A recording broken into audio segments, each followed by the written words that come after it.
Okay, I want to talk War of the Immortals because I saw some things online about how it's underwhelming. I know people are thinking about original Pathfinder mythic rules, and you have the power fantasy, and you're also powerful. Now, a caveat is that I did not play original Pathfinder mythic. We were about to, our GM was running the campaign, but the GM that we had, he wasn't really into it. So my experience with mythic comes from Wrath of the Righteous by Owlcat Games. But I do like this mythic from War of the Mortals. So I read it, and they say that it's being inspired more by fairy tales versus the high power fantasy mythic I destroy the world, which I like in a way, and I'll talk about this.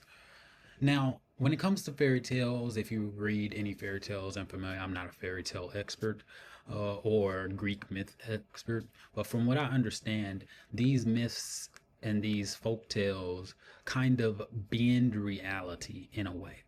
And it's kind of like that thing where you have magic in the world, but you kind of don't understand the rules of mechanics. Like traditional spell casting, you cast a fireball, this does so much damage, down, down, down. We can kind of study it scientifically. But with these fairy tales, there's like these rules.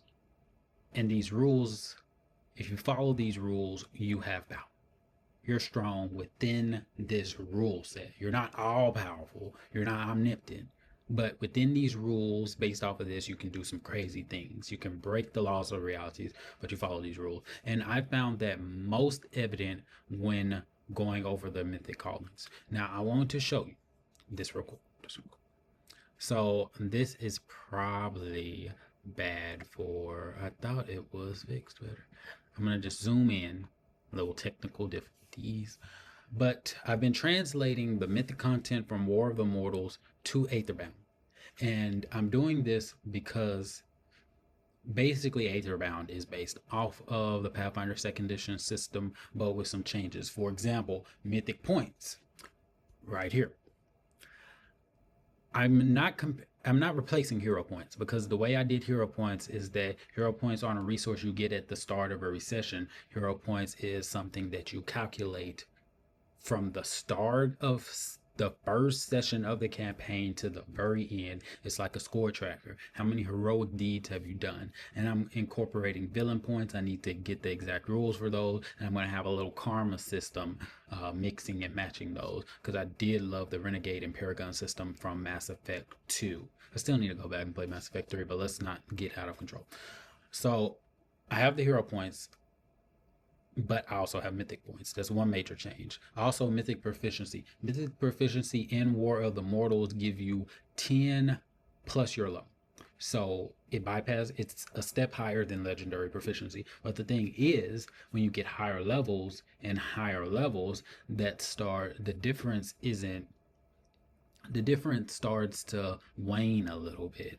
So a mythic character, I haven't looked at all of the higher level mythic content, but in terms of proficiency level, a mythic character at level 20 is, you're not going to see a bit as big of a difference in the mythic proficiency versus when you get mythic at first level, second level, third level. Done.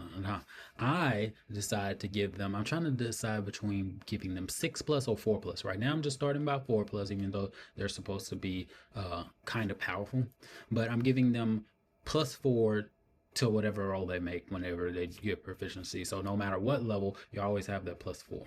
Now, mythic proficiency is supposed to let you do spectacular things, so it might need to be 6 plus and then go up there. But I'm just trying to think of things and how they're going to relate when I incorporate epic levels. But epic levels is going to be the more power fantasy, like I'm powerful, omnipotent type stuff, since Paizo went the route of mythic storytelling and it's more kind of limited to what your specialty is. Now, the callings express this, and I get it if you look at the callings. So, for example, we're going to use this because I copied it over, translated Aetherbound.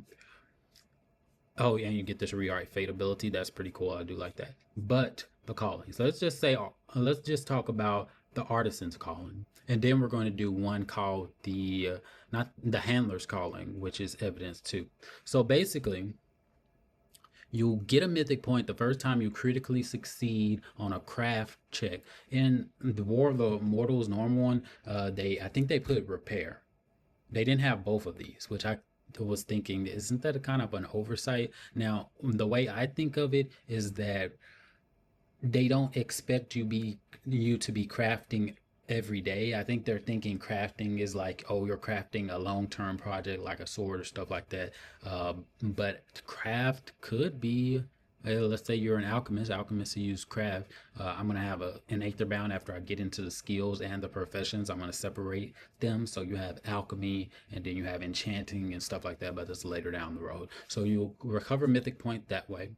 Also, you can expend a mythic point to craft or repair with mythic proficiency. Now, the thing is with these edicts and anathema, I'm so glad that each of the calling have edicts and anathema, because you really only see that with druids and barbarians. And I don't know how well or how often GMs use the anathema and edicts in their game. I know I have a barbarian, but this is level 0. Aether Bound starts at level 0, so they don't get their instincts until level 1.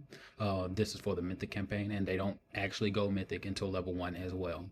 So whenever I get to that point and look at the barbarian, I have to look at their edicts and anathema. And in the other game, the regular campaign, they are level 2, and I do have a barbarian, and he is a unique barbarian because I created it. I called it the Chaos Magic Barbarian, so I guess similar to Wild Magic if you play 5th edition.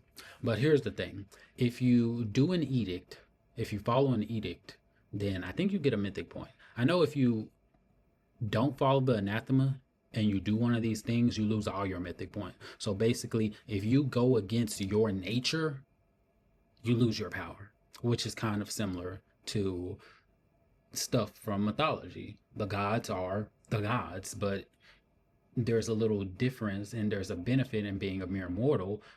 This is like old school divine god things, or I guess Western mythology, that you may be a god, but you're limited. You're restricted to what you are. I think there's a philosopher, I forget his name, that he says man is condemned to be free. I think it was Hegel or someone like that. But gods, the divine creatures, they are powerful, much more powerful than humans, but they don't have the free will of mortals, which is envious to some creatures. And they really captured it, or they're trying to capture it with these edicts and anathema.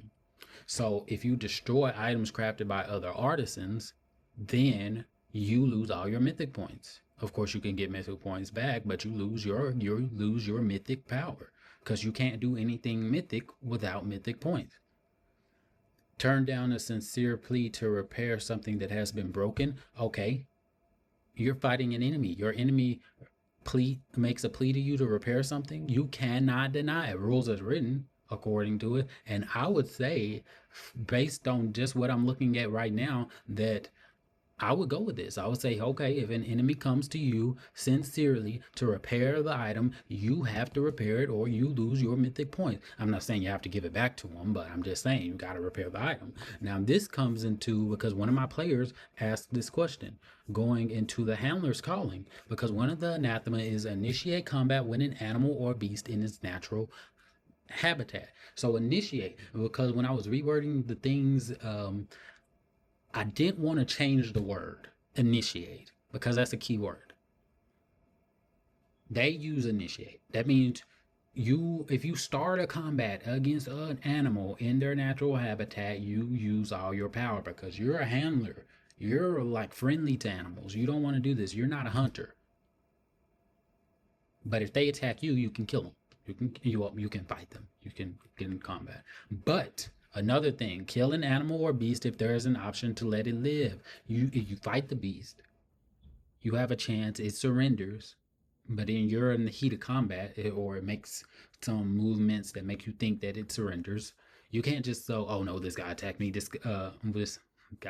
animal attacked me, it took some hit points, I had to use resources and health points, I had to use my magic item that I was saving for this other creature, I'm mad, I'm about to kill this thing. Nah, you can't do it. Or you lose all your mythic points. You lose all your mythic power. And I like it. I like it so far. I'm still diving into more mythic stuff. I need to get into the level 2 content for the level 2 feats. But right now for Aetherbound, I need to work on a wizard because I have a new player who joined and she wants to be a wizard. So I'm going to work on that. And then after that, I am going to add the Dragonkin because someone wants to be a Dragonkin. So I have to add that. That's going to be in another book because it's not going to be in the main book. That's going to be in a subsequent book after the first initial Aetherbound books, but I can still work on the content so I can have an idea of how it's going to play out. Because I might have content already created before it gets an official release. So kind of like beta testing. Similarly, like I have the ideas for epic content, but I haven't released it yet. But that's all. I'll get more information as I dive deeper and play and get ideas and my players' thoughts about Mythic content.